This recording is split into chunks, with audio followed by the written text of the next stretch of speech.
Meus irmãos, bom dia. A paz do Senhor a todos. Vamos abrir em Salmos, capítulo 127, verso 2. Esse é o nosso versículo de introdução. O tema da mensagem dessa manhã é Cuidando de Tesouros. Eu ministrei uma palavra sobre esse versículo, sobre Salmo 127, especificamente esses 3 versículos, em março. Não é sobre ele que eu vou tratar hoje, mas eu quero só usá-lo na introdução aqui. Salmo 127, verso 2. Amém? Diz assim, desculpa, irmãos, perdão. Salmo 127, verso 3. No verso 3 diz assim: a herança do Senhor são os... o fruto do ventre, o seu galardão. No 4, como flechas na mão do guerreiro, assim são os filhos da sua mocidade. Feliz o homem que enche deles a sua aljava. Não será envergonhado quando enfrentar os seus inimigos no tribunal. Tendo os nossos filhos no Acampa Kids, as nossas crianças, nós ficamos aqui orando para que o Senhor faça algo na vida deles. Irmãos, nossa geração está carente de crianças, de adolescentes, de jovens e de adultos que sejam verdadeiramente separados a Deus. É muito preocupante, extremamente preocupante para a igreja o que se está gerando como geração de servo de Deus.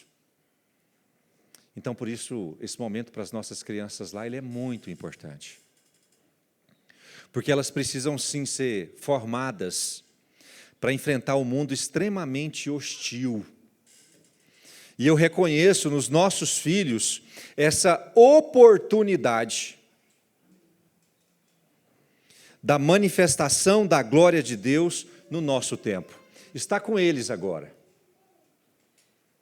Mas essa possibilidade de uma geração separada só se tornará realidade se cada pai, mãe, responsável estiver disposto a cumprir o seu papel como representante de Deus para ser usado na formação dessa nova geração. Quem aqui é pai e mãe? Levante a mão. Eita, que bom. Isso só será realidade, nós só teremos uma geração de servos de Deus separada das mazelas desse tempo, se cada pai, cada mãe, cada tio, cada avó, quem é avô também? Assumir o seu papel de formador. Nós só teremos uma geração separada se nós assumirmos o nosso papel na formação dessa geração. Muito obrigado, meu irmão. Afinal, cada filho é um presente de Deus às famílias e precisa ser bem preparado para os desafios desse tempo. Será que estamos realmente prontos para formar filhos para enfrentar os desafios desse tempo? Você está achando o mundo um lugar muito hostil para se criar filhos, irmãos? Às vezes eu fico olhando para o meu pai e fico pensando que para o meu pai foi muito mais fácil se criar filhos do que é para mim. Vocês sentem isso também, gente? Na época do meu pai, quando eu tinha 10 anos, o mundo era um ambiente menos hostil do que o mundo é hoje. O desafio para os pais desse tempo, ele é infinitamente maior do que foi o desafio para os pais uma geração antes, 2 gerações antes, 3 gerações antes. O nosso momento é muito delicado no que diz respeito à criação de filhos. Será que nós estamos prontos para essa tão importante tarefa de formar servos de Deus? Será que nós estamos prontos? Foi nos dado a incumbência de, nesse final de semana, do Acampa Kids, de as congregações do DF ministrarem uma palavra específica de a apostila da Escola de Ministérios que foi ministrada em março desse ano. Nós temos a possibilidade de ministrar 2 palavras, eu recebi a apostila e essas 2 palavras, e eu vou atender criteriosamente ao que foi nos solicitado, para que a gente fale como unidade e para que a gente esteja falando a mesma linguagem. Mas a apostila, meus irmãos, foi ministrada na Escola de Ministérios em março, e o título da Escola de Ministérios foi Cuidando de Quem Cuida. E, especificamente, no capítulo 2 dessa apostila, há 2 palavras muito importantes. O capítulo 2 tem um tema: aspectos preventivos promotores da saúde integral. Existem 2 formas que Deus forma servos de Deus. 2 métodos que Deus forma servos de Deus. Uma pessoa, quando nasce, ela não nasce pronta para servir a Deus. Ela nasce despreparada, desconhecedora, incapaz, impossibilitada. Ninguém nasce servo de Deus. A pessoa precisa ser ensinada, formada, instruída. Ela precisa ser direcionada para ela servir ao Senhor. E existem 2 formas que Deus usa. A primeira delas, que eu chamo de caminho feliz. O caminho correto. Aquilo que Deus idealizou é: a criança nasce, ela é colocada sob a tutela da família, e a família, os pais, os responsáveis, são as ferramentas de Deus para formar aqueles despreparados em servos. Certo, irmãos? Esse é o plano A. A criança nasce, o bebê nasce, totalmente impossibilitado de servir e glorificar o nome do Senhor. Mas aí Deus vai e coloca ele sob a tutela de uma família. E Deus espera que aquela família seja capaz de formar o servo. O pai e a mãe seja capaz de formar o servo. Uma família funcional, ela atua como instrumento de Deus na formação. É um ambiente preparado, voltado a habilitar o adulto a atender à vontade de Deus quando chegar a hora. Ali é o laboratório que Deus usa para formar servos. Então Deus pega os nossos filhos, coloca sobre a nossa tutela, para que nós os preparemos para que eles possam servir ao Senhor. No plano B, a família é disfuncional. Ou seja, ela não cumpre o seu papel, ela não faz aquilo que Deus espera, mas Deus ainda quer o servo. E aí Deus vai intervir na formação, que é o que a maioria de nós aqui acontece, ou aconteceu. Nós não fomos formados para servir ao Senhor, mas chega um determinado momento que Deus fala assim: eu quero você. E aí Deus intervém, e Deus pessoalmente forma, capacita e habilita o já adulto a servi-lo. Esse não é o plano A de Deus, nem é a vontade soberana. Geralmente, eu não sei se com você foi assim, mas comigo foi assim, porque eu não nasci num lar cristão. Mas geralmente essa formação de Deus como plano B, ela vem debaixo de sofrimento, dor e angústia. Eu não sei vocês, mas eu na minha história, eu experimentei muitas coisas que eu jamais deveria ter experimentado. Nunca foi o plano de Deus que eu experimentasse aquilo. Nunca foi. E foi debaixo de dor e sofrimento que Deus me formou e me chamou. Mas não era para ser assim. Deus, quando idealizou Wesley, Ele não pensou em meu pai namorar a minha mãe com 15 anos e a minha mãe sendo uma criança engravidar. Deus nunca idealizou isso. Deus nunca idealizou uma família totalmente desestruturada para me colocar sob a tutela dela, para que eu pudesse ser formado para glorificar ao Senhor. Deus nunca idealizou isso. Mas só que Deus nunca desistiu de mim. Amém. E apesar do sofrimento, da dor, da angústia, em um determinado momento, ele interviu na formação. Porque eu estava formado, meu irmão, para ser mais um cidadão do inferno. Mas Deus interviu. E foi debaixo de dor e sofrimento. Ele me chamou para servi-lo. A segunda opção nunca foi o desejo soberano de Deus. O desejo de Deus sempre foi que estivéssemos prontos a formar servos dele. Nós deveríamos ser os instrumentos de formação e jamais situações ou pessoas diversas. Deus sempre esperou que os pais, as mães, os responsáveis, os avós, os padrastos, os tios, aqueles que têm responsabilidade direta pela criança, Deus sempre esperou que estes fossem os protagonistas dessa formação. Esse deveria ser o caminho feliz. O pai e mãe entende o seu papel e age sabiamente na formação dos seus filhos, para que eles possam glorificar ao Senhor. Esse é o caminho feliz. O pai e a mãe entendem a sua função, o seu papel, e eles agem para formar servos de Deus. Esse é o que Deus idealizou. Mas essa não tem sido a realidade comum. Na realidade, o caminho feliz, que deveria ser a regra, ela virou exceção.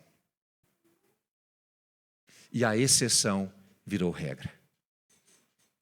Na realidade, os pais estão cada vez mais incapazes de formar servos de Deus.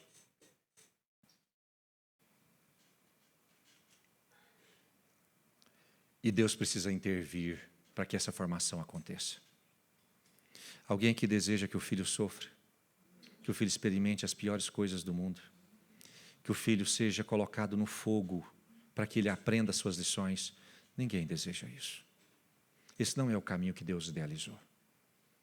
Mas para que esse caminho não seja realidade na vida do seu filho, você vai precisar se prontificar a atender à vontade de Deus na formação dele. Esse é o caminho que Deus espera. E por mais que a exceção tenha virado regra, eu creio que o Senhor deseja muito mudar essa realidade e voltar ao plano original.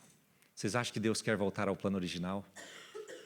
Vocês acham que Deus quer voltar ao plano original? Sim. O plano caminho feliz, o plano A. E isso só vai ser possível se você, como pai, se prontificar a atender aquilo que Deus espera de você na formação dos seus filhos. Nós precisamos entender que nossos filhos nascem com necessidades básicas do ponto de vista fisiológico, emocional e espiritual. Eu vou abordar só uma dessas três áreas que eu não tenho tempo suficiente. A família falha, os pais falham, os responsáveis falham, quando qualquer uma dessas áreas deixa de ser suprida. A fisiológica, a emocional e a espiritual. Se os pais não atendem a essas necessidades básicas, os pais falham. A primeira delas é fisiológica. O bebê, quando nasce, ele quer o quê?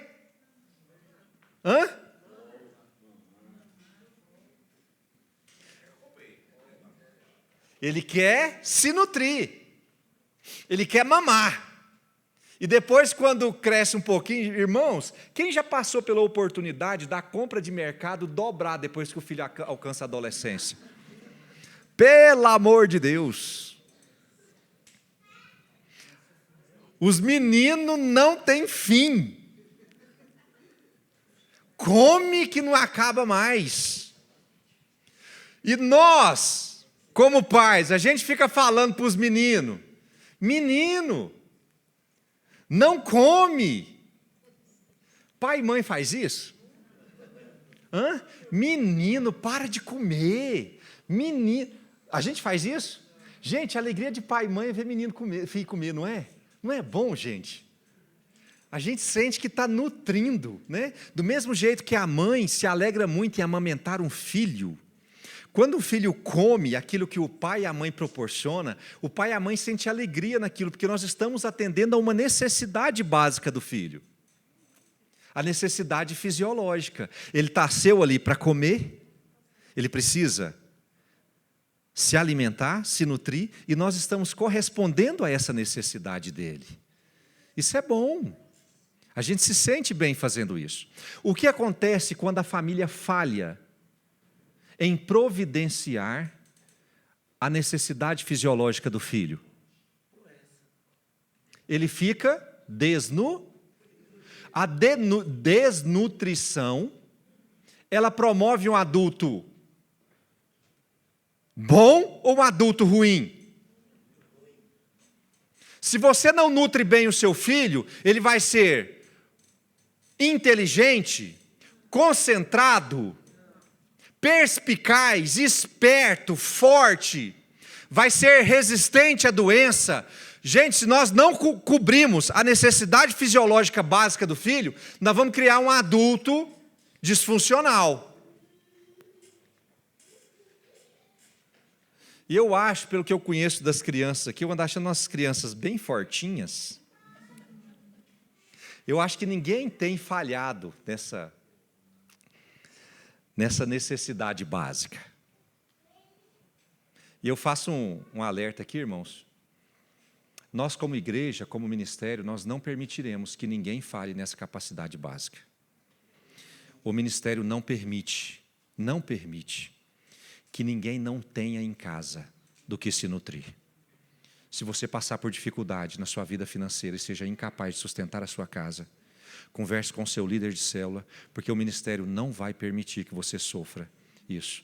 Eu não vou permitir e nenhum de vocês vai permitir. Eu posso ouvir um amém? Amém. Ninguém vai deixar. Mas aí, sai da necessidade fisiológica, nós entramos no nosso ponto-chave da mensagem de hoje. Nós precisamos, como pais, nutrir os nossos filhos emocionalmente.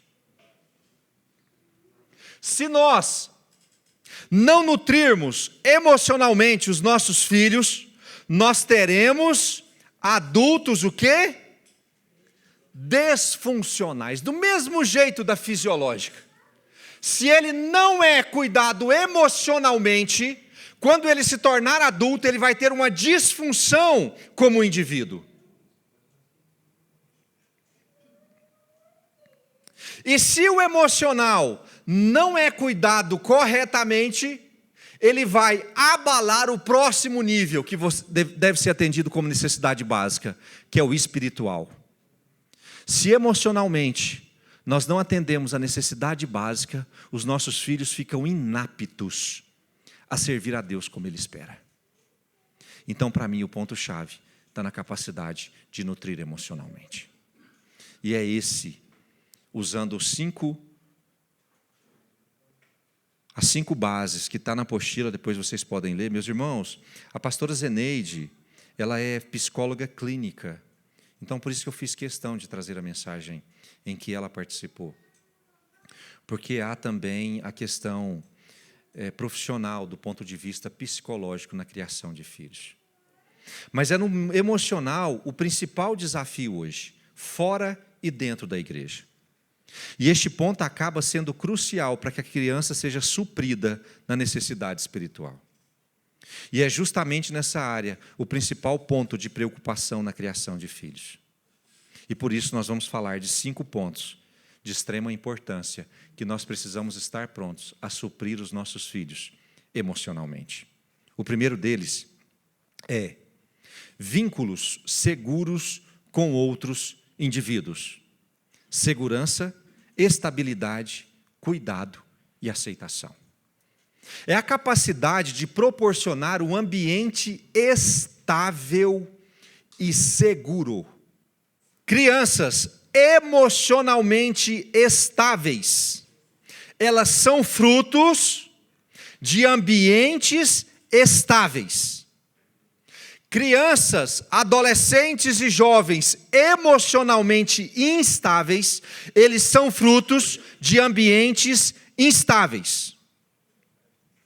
Mateus capítulo 2, verso 16, eu vou usar Jesus hoje como pano de fundo, está na tela, Mateus 2,16, diz assim: Vendo-se iludido pelos magos, Herodes ficou muito furioso e mandou matar todos os meninos de Belém e de todos os seus arredores, de 2 anos para baixo, conforme as informações que havia recebido dos magos a respeito do tempo em que a estrela havia aparecido. Aqui, irmãos, Jesus, quando nasce, o mundo desaba. A estabilidade social que havia na Judéia, que havia em Jerusalém, que havia naquela região e principalmente em Belém, a estabilidade social, ela se desfaz. O mundo vira de cabeça para baixo. O negócio é tão grave, que Herodes mandou matar as crianças. Jesus nasceu. Herodes manda matar todas as crianças de 2 anos para baixo. E a infância de Jesus, e aí o anjo manda José ir para o Egito, José vai para o Egito e depois volta para Nazaré. Mas há uma instabilidade absoluta, socialmente falando, quando do nascimento de Jesus. A incapacidade dos pais de promover um ambiente seguro gera conflitos internos nas crianças, ligados à rejeição, sentimento de insegurança, de não se sentir amado e pertencente. O ato do nascimento de Jesus tornou o mundo instável. Apesar disso, mesmo sendo Deus, Jesus veio a esse mundo sobre uma forte estrutura familiar de pertencimento. Deus não pegou Jesus e jogou no mundo de qualquer jeito. Deus pega Jesus e coloca no mundo debaixo de uma estrutura familiar. Está Jesus debaixo da estrutura de José e Maria. Jesus está protegido. Ele não era o Filho de Deus abandonado no mundo. Por muito tempo, Jesus foi o filho de José e Maria, sob o senso de pertencimento e amor. As relações pessoais ficam prejudicadas com a ausência dessa estabilidade familiar. É muito importante que nossos filhos tenham plena convicção que pertencem a este mundo, que pertencem a este tempo, que pertencem a esta sociedade e, principalmente, que pertencem a esta família. Mesmo estando debaixo da proteção de apenas um dos pais ou de parentes, é muito importante que a criança tenha senso de pertencimento. O quão frias são as relações pessoais na sua casa? O quão instáveis são os relacionamentos entre os pais e os demais familiares? Você trata seus relacionamentos pessoais de forma desleixada? O seu filho vive num ambiente instável do ponto de vista relacional? Ele só convive com brigaiada? Ele só vê o pai e a mãe brigando com os parentes de fora o tempo todo? Porque o que eu vejo na criação de Jesus é um mundo caótico do lado de fora e um mundo seguro do lado de dentro. O mundo está desabando do lado de fora, criança sendo morta de 2 anos para baixo, mas José e Maria tomando todas as atitudes corretas para que o menino ficasse protegido debaixo da tutela deles. Agora o problema é, quando a bagunça do lado de fora, ela desestabiliza o lado de dentro. Tem criança que nasce sob a insegurança relacional extrema. Hoje meu pai e minha mãe acordou, está todo mundo feliz e sorridente. Uhul! Dá na hora do almoço o céu fecha, e dá de noite é trovoada, tempestade e maremoto. A criança acorda de manhã, os 2 pais estão vivendo juntos. Ela dorme à noite, ou o pai foi dormir na casa do amigo, ou a mãe foi dormir na casa da mãe, porque brigaram e querem se separar. Irmãos, uma criança é estável emocionalmente quando ela possui um ambiente estável emocionalmente. Ela precisa de segurança relacional. Isso se chama senso de pertencimento. Será que quando o seu filho olha para você, ele sente seguro e tem a convicção de que você jamais vai abandoná-lo? Ou ele olha para você e fala assim: nossa, minha mãe briga com a minha avó toda semana e fala que nunca mais vai conversar e fica um mês sem falar. Será que ela vai fazer isso comigo também? Minha mãe dispensa os relacionamentos dela a todo momento, descartáveis. Será que ela vai fazer isso comigo também? Irmãos, nós precisamos deixar do lado de fora a tempestade e do lado de dentro ter um relacionamento firme, forte e seguro. Não transpareça aos seus filhos uma instabilidade relacional. Deixa o circo pegar fogo do lado de fora, mas dentro de casa eles precisam estar protegidos. Amém, é isso mesmo. Não podemos permitir que as mazelas externas comprometam a integridade relacional do lado de dentro. Nós precisamos estar prontos para protegê-los em todo o tempo. Mas pastor, o pai dos meus filhos não mora mais comigo. Pastor, a mãe dos meus filhos não mora mais comigo. Como é que eu vou compensar essa instabilidade ou essa disfuncionalidade? É muito importante que o seu filho entenda que a separação ou o abandono não diga respeito a ele. Entre você e ele, se o seu filho mora com você, entre você e ele, vocês precisam estar relacionalmente fechados. Ele pertence a você e precisa ter a segurança de que você jamais irá abandoná-lo. É preciso haver uma compensação. Porque ele vive sobre o trauma de a qualquer momento alguém pode me abandonar. É muito importante que seja constantemente afirmado no coração dele, de que você está com ele e de que você jamais irá abandoná-lo. Eu posso ouvir um amém? Amém. Segundo ponto: autonomia, competência e senso de identidade. Lucas capítulo 2, verso 46, está na tela, diz assim: 3 dias depois o acharam no templo, assentado no meio dos doutores. Acharam quem, gente? Ele, assentado no meio dos doutores, ouvindo-os e fazendo perguntas. E todos os que ouviam o menino se admiravam muito da sua inteligência e das suas respostas. Logo que os pais o viram, ficaram maravilhados, e a sua mãe lhe disse: filho, por que você fez isso conosco? Seu pai e eu estávamos aflitos à sua procura. Ele respondeu: por que me procuravam? Não sabiam que eu tinha de estar na casa de meu pai? Não compreenderam, porém, as palavras que lhes disse. E voltou com eles para Nazaré, e era submisso a eles. E a mãe dele guardava todas essas coisas no coração. E Jesus crescia em sabedoria, estatura e graça diante de Deus e diante dos homens. Autonomia tem a ver com o encorajamento para cuidar das suas próprias dificuldades e enfrentar os próprios desafios. Trata-se da riqueza em deixar o menino cair, deixar o menino perder, deixar o menino tentar, deixar ele se frustrar, se desapontar com situações diversas, sem a sua intervenção. A criança não deve aprender a não tentar. Ela precisa ser ensinada a lidar com a frustração. É o famoso senso do não faça, eu faço isso para você. Meus irmãos, isso é tragédia do nosso tempo.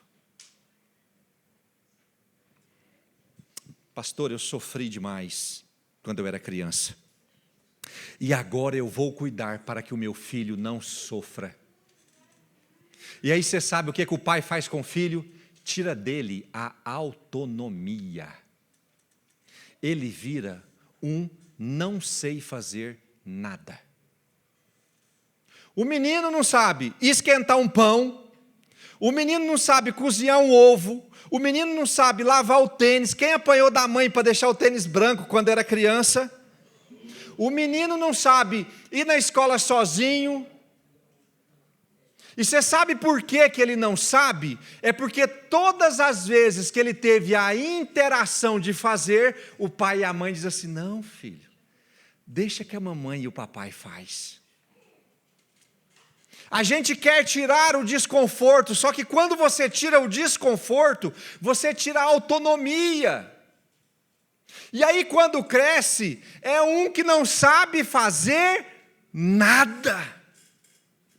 Na semana passada eu achei graça. O Wesley Filho tinha uma semana retrasada, tinha a Olimpíada na escola.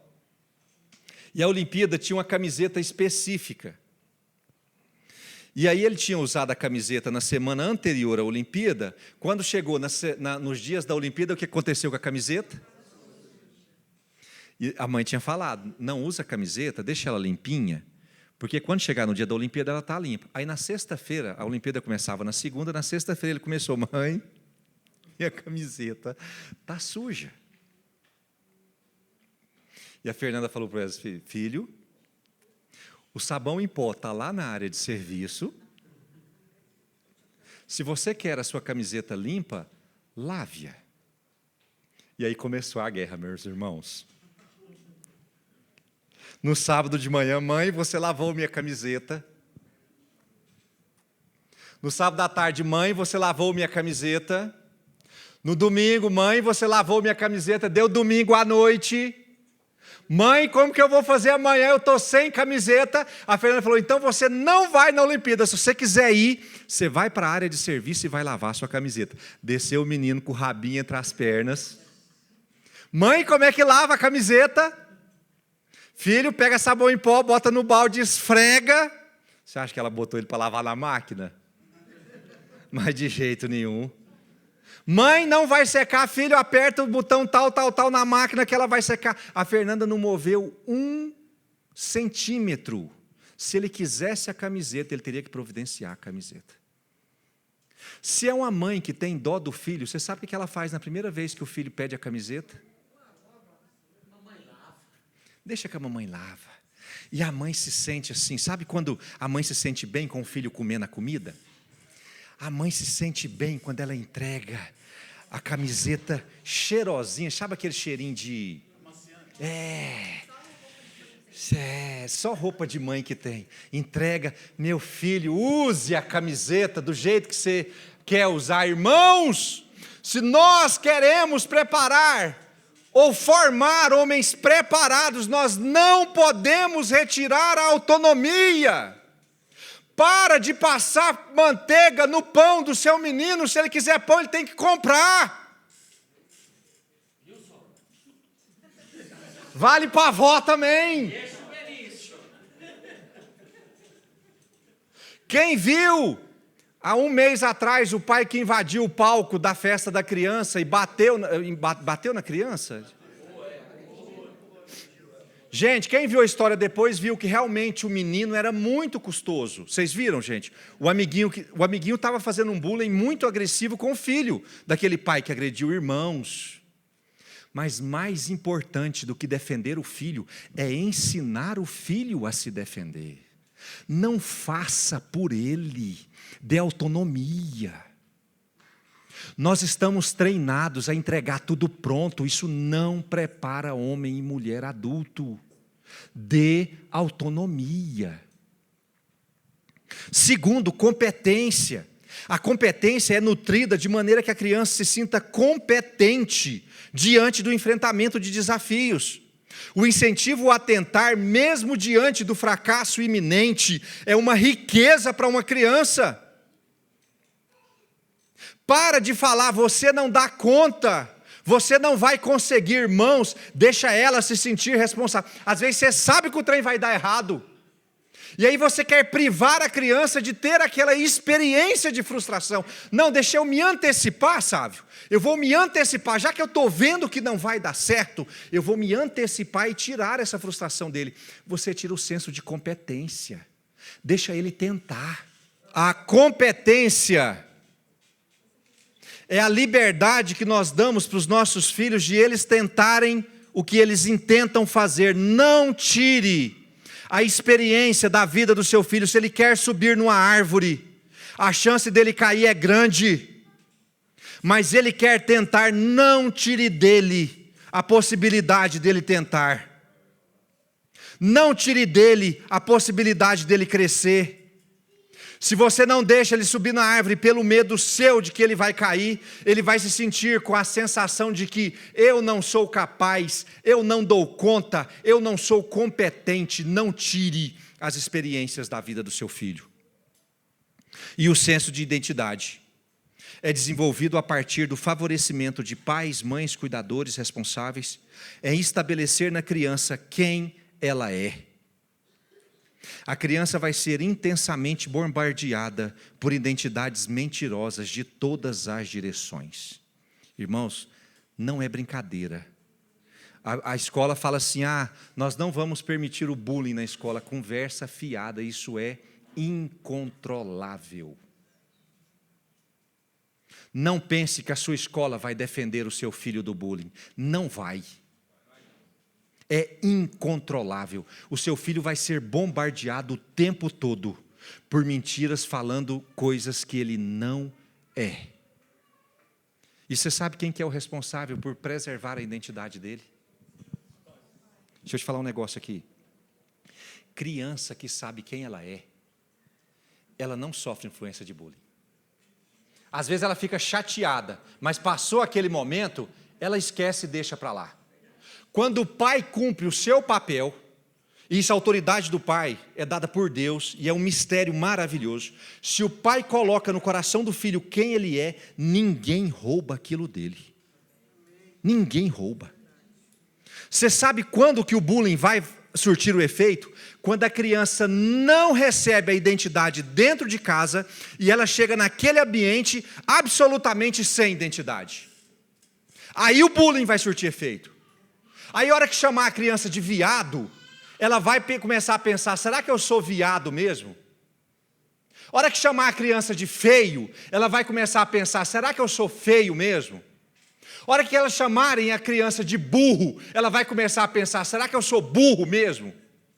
É porque falhou em casa e a escola supriu.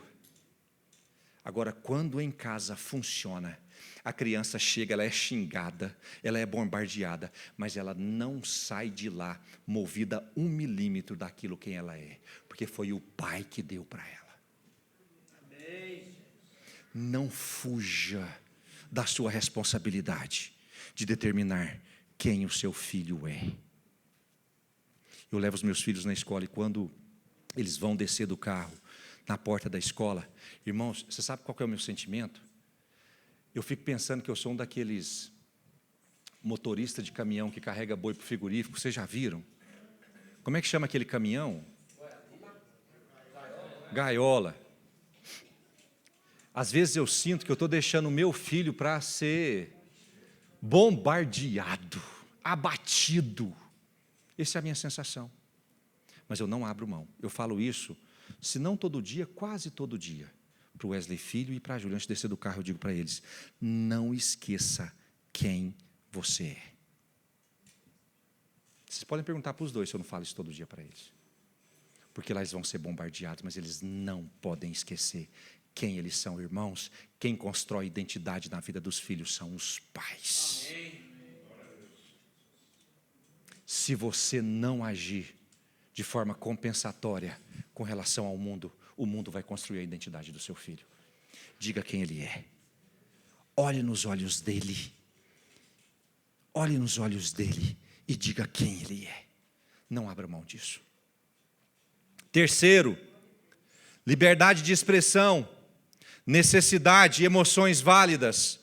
Trata-se da liberdade paterna em permitir que os filhos falem o que eles estão sentindo. Muitos pais tratam seus filhos como parte de si mesmo, e quando dizem algo que não parece importante, há apenas anulação da interação. Deixa de bobeira, menino. Às vezes o filho chega na frente do pai e quer transmitir para ele algo que ele está sentindo. Irmãos, e às vezes é besteira mesmo. Só que você só vai ter acesso às grandes coisas se você for capaz de valorizar as pequenas.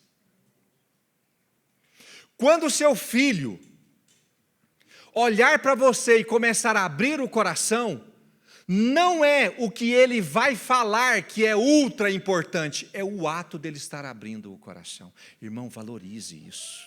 Amém. Valorize, às vezes é besteira que ele vai te falar. Às vezes é uma coisa boba. Mas aquele conselho de Jesus é muito válido nessa hora. Quem é fiel no pouco será colocado sobre. Às vezes ele quer te falar coisa boba, mas é justamente nessa coisa boba que o acesso vai ser construído para quando for uma coisa grande, que vai precisar da sua interação. Lá em casa, de vez em quando, eu sei quando os meninos estão sentindo alguma coisa, e a conversa é importante. Quando a conversa é importante lá em casa, e eu sinto que o negócio não está bom para o lado deles, porque assim, isso é menos com o Wesley Filho para com a Júlia, mas a Júlia gosta muito de ficar ouvindo as conversas, não sei por que a mulher gosta de participar dessas. Mas se o Wesley Filho está passando por alguma coisa, e a Júlia vê que o Wesley Filho quer conversar comigo ou com a Fernanda sobre aquele assunto específico, meus irmãos, a Júlia quer saber e quer estar de cima. Mas eu não trato esse momento como qualquer um. Eu peço para a Júlia se retirar. Eu pergunto para o Wesley Filho se ele quer que a mãe também participe ou ele quer conversar só comigo. Eu sento na frente dele, olhando olho no olho, e dou devido. Gente, às vezes é uma besteira do tamanho do mundo, mas eu dou plena importância para aquilo que ele está falando, porque não é o assunto, é a liberdade. Quando seu filho for falar com você, meu irmão, dê muita importância para aquilo que ele quer falar. Se ele está abrindo o seu coração, dê muita importância para aquilo que ele está expondo. Não trate como não se fosse importante, porque você sabe o que você cria no coração do seu filho? Meu pai não se importa comigo, ele não está nem aí para o que eu sinto. Trate como muito importante. Olhe nos olhos, ouça. Depois, quando sair da porta para fora, você vai ter a Júlia na porta. O que era? O que era? O que era? Pai, meu irmão... E você não vai falar, porque aquilo é muito importante. Na semana passada a gente teve uma experiência interessante, que eu fiquei muito feliz com o Wesley Filho. Ele foi numa festa de 15 anos, que ele chegou nessa idade agora, meu filho agora vai em festa de 15 anos. Meu pequeno bebê. E era um baile de máscaras, mas ele queria muito ir, e eu não poderia tirar essa competência dele, ele precisa enfrentar isso sim. Está certo que foram 3 horas lendo a apostila para ele antes dele ir, mas... Vai, filho, enfrentar seus desafios. Está certo que ele falou que queria ficar até 2 da manhã, deu 15:01, eu e a mãe dele estavam lá na porta para pegar, mas está tudo bem. Já, não foi, Geraldo? E aí, irmãos, estavam os 2 melhores amigos dele da escola. E aí, eu fiquei de levar os 2 amigos para casa. Eu ia pegar o Wesley Filho, mais os 2 amigos. E aí, esses 2 amigos entraram no carro, eu fui levando ele, no caminho eu fui perguntando como é que foi a festa e tal, e eles falando, né, foi legal, aconteceu isso, isso e isso. Todo mundo alegre, fazendo graça um com o outro. Eu deixei o primeiro amigo em casa, deixei o segundo amigo em casa. A hora que eu deixei o segundo amigo, que ficou eu, a Fernanda e o Wesley Filho, o semblante do Wesley Filho mudou. Mudou completamente. E aí ele foi contar a verdadeira percepção que ele tinha tido da festa. E aí ele foi abrir o coração pelo que ele tinha vivenciado na festa, para mim e para a mãe dele. Depois eu falei para a Fernanda, meu bem, nós precisamos manter esse acesso livre. Nós precisamos valorizar o que os meninos falam. E aí ele foi falar de toda a parte escandalosa da festa, coisa que ele não teve liberdade de falar perto dos amigos. Mas para mim e para a Fernanda ele teve liberdade de falar. Isso é construído valorizando pequenas coisas. Vai ter dia que o seu filho vai te procurar falando que está muito chateado porque alguém roubou o pirulito dele. Roubaram o meu pirulito. Papai, o fulano roubou o meu pirulito. Você sabe o que você vai fazer? você vai dar muita importância, você vai construir o acesso, dar muita importância para aquilo que ele está falando, o que ele está sentindo. Porque hoje ele vai falar que roubaram o pirulito, amanhã ele vai ter liberdade de falar que roubaram a identidade. E esse acesso ele é construído. Valorize. Valorize. Em Lucas capítulo 2, verso 49, ele respondeu: por que me procuravam? Não sabia que eu tinha de estar na casa do meu pai? Jesus respondendo para os pais: não compreenderam, porém, as palavras que lhes disse, e voltou com eles para Nazaré, e era submisso a eles. Gente, perdão, eu li errado. Perdão. Não, está certo, é isso mesmo. E voltou com eles para Nazaré e era submisso a eles. E a mãe dele guardava todas essas coisas no coração. Quando Jesus foi chamado a atenção pela mãe, Jesus teve liberdade de falar para a mãe aquilo que estava acontecendo verdadeiramente naquele momento. Isso não é feito do dia para a noite. Isso aqui foi construído, essa liberdade foi construída com Maria. Maria tinha acesso ao coração de Jesus e Jesus tinha acesso ao coração de Maria. Espontaneidade e lazer, vou começar a correr. Uma geração antes da nossa tinha no trabalho a justificativa principal para a falta de momentos de lazer com os filhos. A nossa geração sofre com outras coisas. Irmãos, quem era do tempo que quando o pai e a mãe chegavam em casa à noite, ninguém poderia dar um pio na hora do Jornal Nacional? Começava a novela.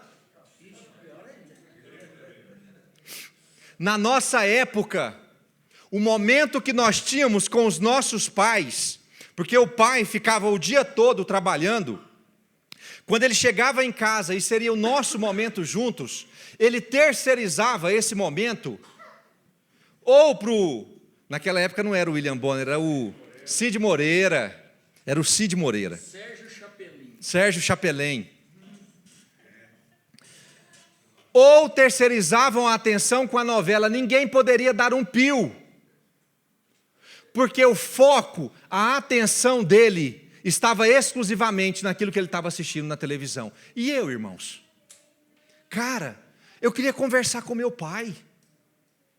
Cara, eu queria ter tempo com ele. Hoje, as pessoas estão assistindo menos Jornal Nacional e novela. Mas aí tem outra mazela, pior ainda. A tela. Irmão, tem pai que chega em casa, é a mesma história do Jornal Nacional. Ele afunda a cara na tela. E os filhos ficam disputando a atenção dele, quer a atenção dele, quer essa relação emocional. E o pai fica o tempo todo rejeitando a atenção dos filhos, porque não deseja ter momentos de lazer com eles. Meus irmãos, os seus filhos precisam de interação com você. Abandone essa porcaria dessa tela e dê atenção para os seus filhos. Vá montar um quebra-cabeça, vá passear na rua, vá andar de bicicleta. Ele quer jogar FIFA comigo, vai jogar FIFA com ele. O interessante é que a gente fica no celular e fala assim, você não pode mexer no celular. Querendo tirar o celular dele. Aí ele não pode ficar no celular e ele não tem você. Ele vai fazer o quê, irmão? Vai morrer. Só me resta morrer. Porque não sobrou nada, porque eu não posso interagir com você, eu não posso interagir com o celular. Irmãos, a mesma regra dos meninos não ficarem em tela, precisa servir para os pais. Dê atenção para o seu filho. Amém. Sai dessa porcaria de rede social, isso não é mais importante do que a sua missão de ser pai e mãe. Para de perder tempo com coisa inútil e dê atenção à missão que Deus te deu de formar na vida dos seus filhos. Amém. Para com isso. Começa, isso é muita disciplina, viu, gente? Começa a falar, toda terça é o dia do quebra-cabeça. Toda quinta é o dia da bicicleta. Todo sábado é o dia de arrumar a casa com ele. Tenha momentos de interação com o seu filho. Irmãos, deixa eu te falar um negócio. Esse aqui não era... Vocês estão vendo quanto tempo aí, gente? Olha aí. Pra você ver o que eu passo aqui. Isso aqui era para ser bênção na sua vida, mas virou ponto de desvirtuação da educação de filhos. Isso aqui está te roubando da sua casa, está te roubando do seu cônjuge, está te roubando dos seus filhos. Isso aqui hoje é arma de Satanás na sua vida. Irmãos, não deixe isso acabar com a história dos seus filhos. Olha para o seu celular aí, não é para você olhar para ninguém, não, é para você olhar para o seu celular. Diga para ele assim: você não é mais importante do que os meus filhos. João 2,2 diz assim, está na tela: Jesus também foi convidado com seus discípulos para a festa de casamento. Tendo acabado o vinho, a mãe de Jesus lhe disse: eles não têm mais vinho. Isso aqui é interessante, irmãos, porque está numa festa. Não tem necessidade urgente. Você acha que o vinho não acabava com frequência em outras festas? Acontecia sempre. Mas aqui mostra a interação de Maria com Jesus no momento de lazer. O qual momento de lazer você já construiu com seus filhos? O quanto você sai para pescar com ele? O quanto você joga com ele? O quanto você assiste futebol com ele? Nós precisamos dedicar, não é gastar, dedicar tempo para os nossos filhos. Posso ouvir um amém? Estou terminando. Limites e autocontrole. É muito importante que os filhos entendam os limites estabelecidos pelos pais, para que possam promover relacionamentos sociais saudáveis. A ausência de limite promove a incapacidade do adulto viver socialmente. A permissividade excessiva, quem já ouviu falar esse termo? Permissividade excessiva, o que isso é, gente? A ausência de... A permissividade excessiva não prepara crianças para viver num mundo cheio de limites como o nosso. O mundo não é assim. Você não pode fazer o que você quer, quando você quer. A vida adulta exige de nós total resposta a limite. E aí você cria a criança como se ela não precisasse obedecer a limites. Aí quando ela chega no mundo real, ela sai do fantástico mundo de Bob, ou do mundo das mil maravilhas. Quando ele chega no mundo real, ele não consegue interagir porque ele não aprendeu a obedecer limite. A colocação de orientações e a imposição de limites dá condições à criança para aprender a controlar suas emoções e impulsos, sem inibição excessiva. O não é uma riqueza na criação. Irmãos, o não na sua criação de filhos, ele é mais rico, eficaz e formador do que o sim. Mas deixa eu te falar uma coisa, irmão, não tem coisa que dá mais trabalho. Dizer não é fácil. Difícil é sustentar o não. Irmão, você falar assim: mãe, eu posso jogar no celular. É muito fácil você dizer não. O difícil é você sustentar o não. E não existe tragédia pior do que você dizer não agora e depois você ser incapaz de sustentar o seu não. Isso não é criação, isso é má criação. Se você disser não para o seu filho, você precisa ser capaz de sustentá-lo. Você precisa ser capaz de preservá-lo. Se você falar para o seu filho que ele precisa acordar todos os dias às 9 da manhã, a sua palavra precisa ser única e definitiva, não existe exceção. Amanhã ele tem que acordar até às 9 da manhã, depois da manhã ele tem que acordar até às 9 da manhã, depois da manhã ele tem que acordar até às 9 da manhã. Não pode haver abertura. Você sabe qual que é o problema da criação hoje? Que nós estamos criando adultos fracassados. É porque a gente não ensinou ele a lidar com a frustração. E aí ele é ensinado assim, ó: mãe, eu posso jogar no celular? Não. Aí ele fica frustrado com aquilo. Aí o que você ensina para ele? Que se ele insistir... Eu lembro muito do meu irmão mais novo. O meu irmão mais novo falava para mim assim: Wesley, vai lá e pede R$1 para minha mãe. Eu ia lá, pedia R$1 para minha mãe. Ela falava não. Eu chorava. Ela continuava falando não. Aí eu voltava e falava para ele: eu não consegui. Ele olhava para mim e falou assim: você não sabe o jeito certo de fazer. deixa comigo. E lá ia ele. E quem conhece o meu irmão, sabe que quando ele quer uma coisa, ele consegue. Irmãos, ele fazia um inferno na vida da minha mãe. Era um inferno na terra. Mãe, me dá R$1. Mãe, me dá R$1. Mãe, me dá R$1. Mãe, me dá R$1. Mãe, me dá R$1. Mãe, me dá R$1. Ele tinha umas frases muito engraçadas. Dizia assim: mãe, você e meu pai tinham que ter planejado melhor antes de ter eu como filho. Porque agora que eu nasci, vocês não têm condição de me dar nenhum R$1. Para que vocês me colocaram no mundo? Mãe, me dá R$1. Mãe, me dá R$1. Mãe, me dá R$1. Mãe, me dá R$1. Mãe, me dá R$1. O que a mãe fazia? Dava 10, irmão.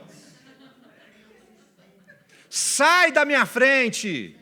Eu não aguento mais. Vai embora com esse dinheiro. Aí ele chegava perto de mim e falava assim: aprendeu? Aprendeu? Se você quer formar um adulto responsável, você precisa estar pronto para sustentar o seu não. Sustente o seu não. Você sabe o que é muito? Sim. Boa, Jones, bem lembrado. Irmãos, o que acontece quando o filho recebe um não da mãe e ele vai no pai e recebe um sim?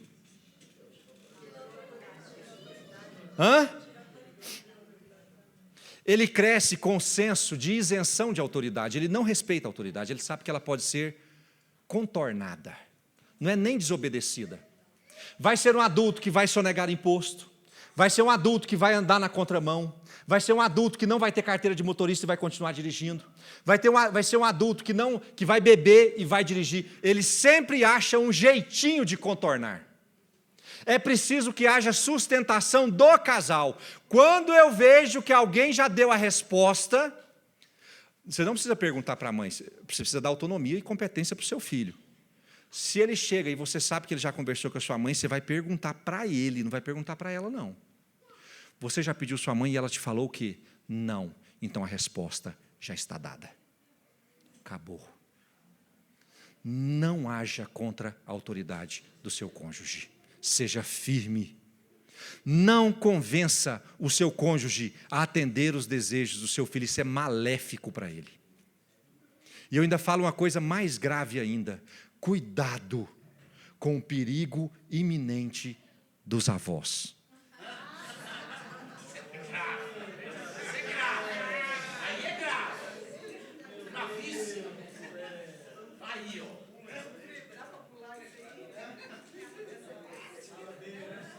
Porque na casa da vovó tudo... Vocês querem ver a afronta para minha mãe? Aí eu chegar de férias na casa dela, os meninos fazerem uma malcriação e eu precisar colocar eles de castigo. Gente, às vezes eu acho que dói mais nela do que neles. E eles sabem disso, o sofrimento do castigo na casa da minha mãe é muito maior. Porque eles usam aquilo contra mim. Um dia a Júlia chegou assim, a Júlia tinha feito uma malcriação, tive que colocá-la de castigo. E aí minha mãe já gritou: na casa da vovó ninguém fica de castigo.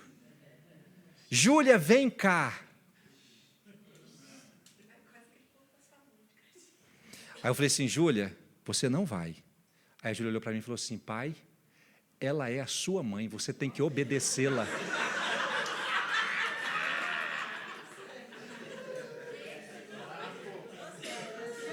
E minha mãe gritou de lá: é mesmo, é mesmo.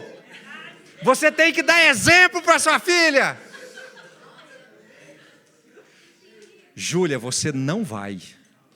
Você vai ficar aqui comigo. Quem manda em você sou eu. E ela ficou de castigo. E minha mãe ficou lá de longe, que eu não deixo minha mãe me aproximar. Minha mãe ficou lá de longe, com os bracinhos cruzados, olhando para ela, esperando ela sair. Ficar as duas de castigo. Esperando ela sair do castigo. Mas cuidado, irmãos, com a retirada da autoridade pelos outros integrantes da família. A sua palavra como pai, como mãe, ela é definitiva. Não negocie a sua palavra. Isso é maléfico para os seus filhos. Não negocie a sua palavra. Lucas 2:51. E voltou com eles para Nazaré. E era o quê? Jesus era o quê a eles? Submisso.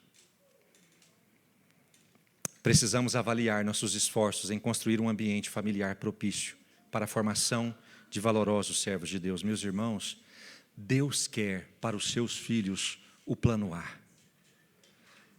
Não estava no coração de Deus, nunca esteve sofrimento, dor e angústia, nunca esteve no coração de Deus.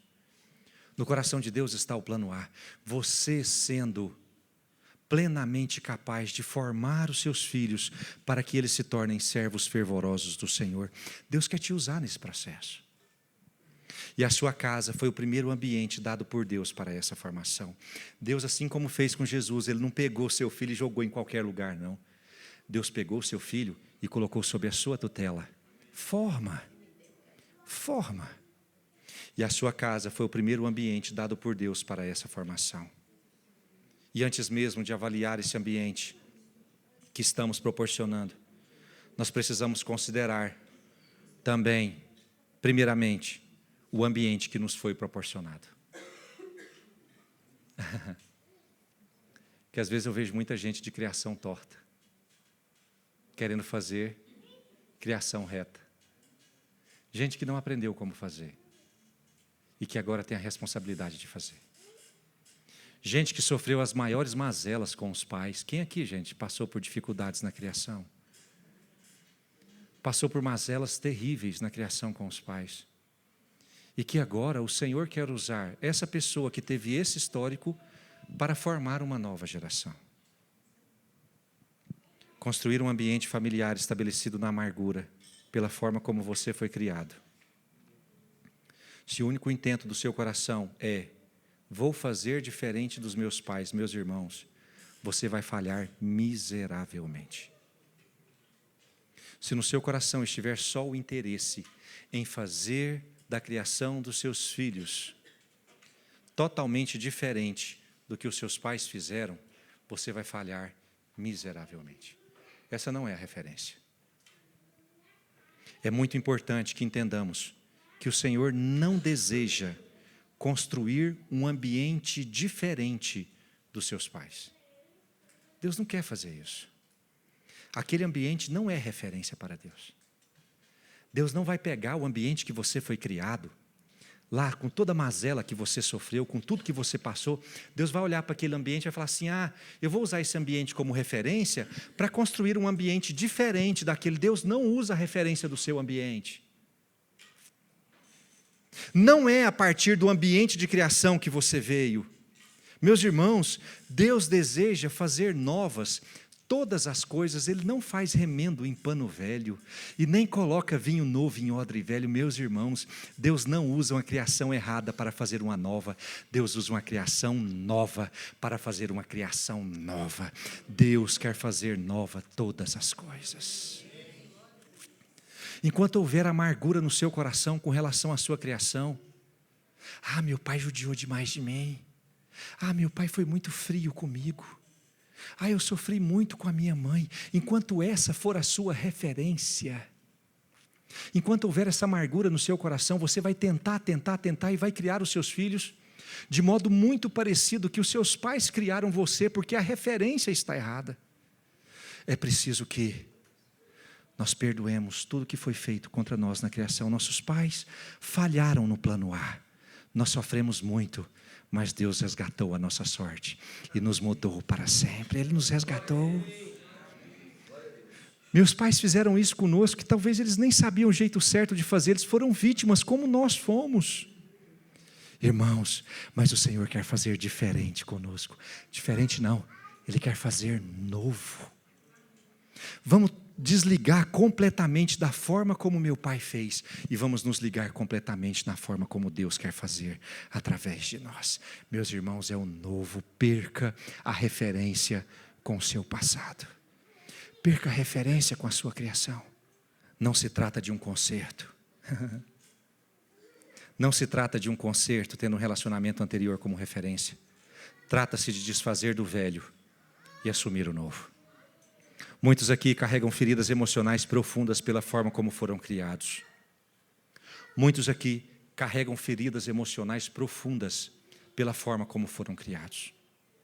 E acredite em mim, irmãos, nunca foi o desejo de Deus que a sua criação tivesse sido assim. Esse não era o plano A. Deus nunca quis que você viesse como criança e sofresse as mazelas que você sofreu como criança. Esse não foi o plano A de Deus. Mas também não é o desejo dele que você continue assim, que a amargura continue vivendo em você. É tempo de encerrarmos o ciclo, de liberarmos o perdão e de recebermos o novo de Deus, porque Deus quer fazer novas todas as coisas. 2 Coríntios capítulo 5, verso 17, diz assim: e assim, se alguém está em Cristo, quem está em Cristo? Se alguém está em Cristo, as coisas antigas, elas fizeram o quê, meus irmãos? Elas já passaram. Irmãos, já passou. Agora, Ele quer fazer novas todas as coisas. E a promessa dele para a nossa relação com os nossos filhos está em Malaquias capítulo 4, verso 6, está na tela, diz assim: Ele converterá o coração dos pais aos seus filhos e o coração dos filhos aos seus pais, para que eu não venha e castigue a terra com maldição. O Senhor converterá o seu coração ao coração dos seus filhos, e em resposta, Ele converterá o coração dos seus filhos ao seu coração. Você crê nessa profecia em nome de Jesus? Eu creio nisso em nome de Jesus. Mas isso só será possível se você estiver pronto para receber o novo de Deus. Vamos deixar para trás. E agora vamos assumir aquilo que Deus tem para nós, dentro dessas 5 áreas que nós falamos aqui hoje. Anjos te louvam, os anciãos se prostram.